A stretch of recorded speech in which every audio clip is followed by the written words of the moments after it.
and welcome to the channel. Today I am making my annual pilgrimage to the Morris Mine Owners Club National Rally.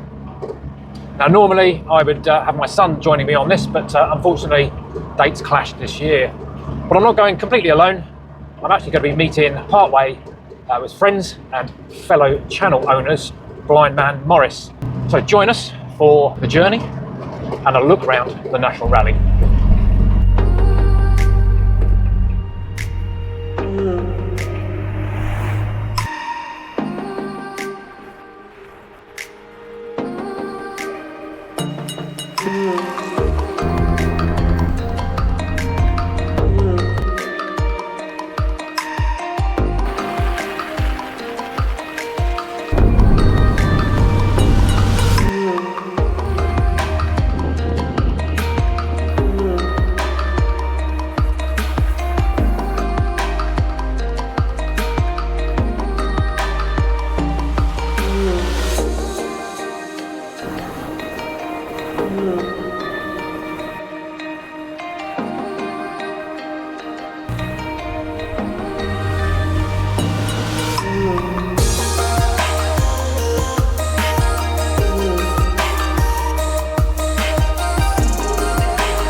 Just arrived, we've got through the gate, and now we've just got to find a spot to pitch up our tent.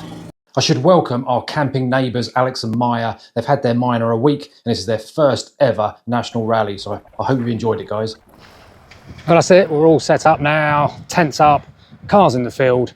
It is super hot here today, but I'm going to start by having a look around the autojumble.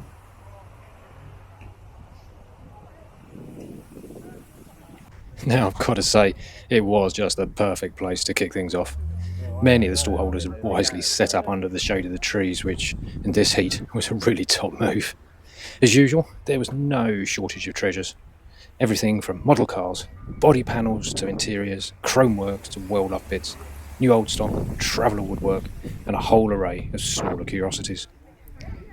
Unusually, I actually left empty-handed this year, but I guess there's a first time for everything.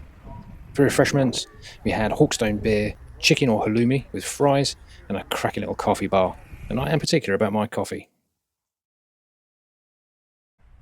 Throughout the day in the arena, everyone had the opportunity to drive the last miner. There was a set course, but you had the added complication of a bowl of water and a few rubber ducks balanced on the bonnet. So it wasn't about who clocked the fastest time, but rather who crossed the finish line with the most water and ducks still in the bowl. As always, the organisers put in a tremendous effort to deliver a fantastic event, one that carried on into the evening with a brilliant ABBA tribute and of course the crowd-pleasing fancy dress competition.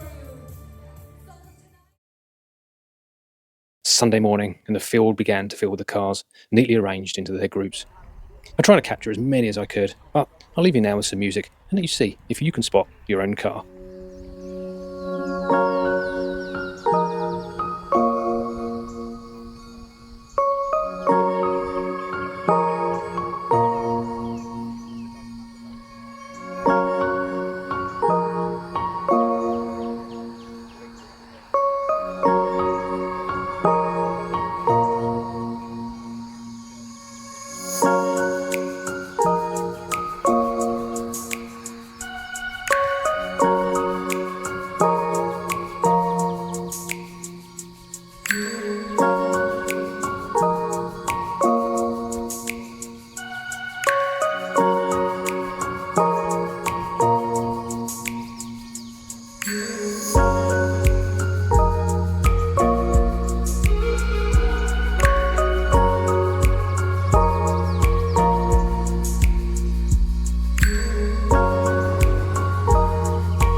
As usual, there was a great selection of modified and custom cars.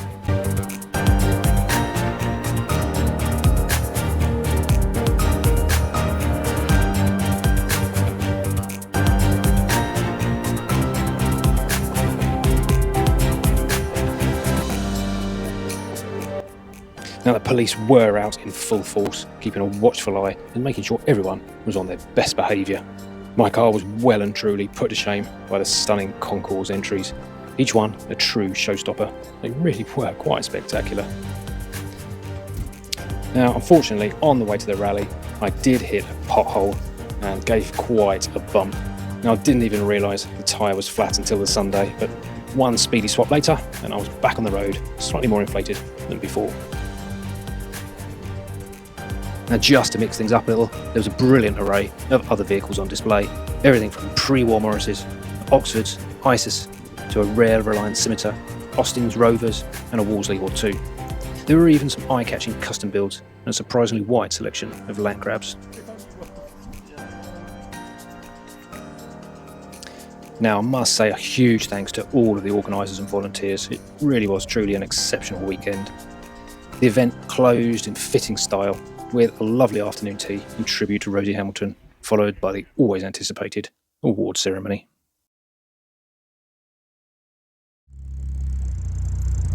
Well, that's the end of another national rally. It's time to head home and back again next year. But until next time, thanks very much for watching. Cheerio.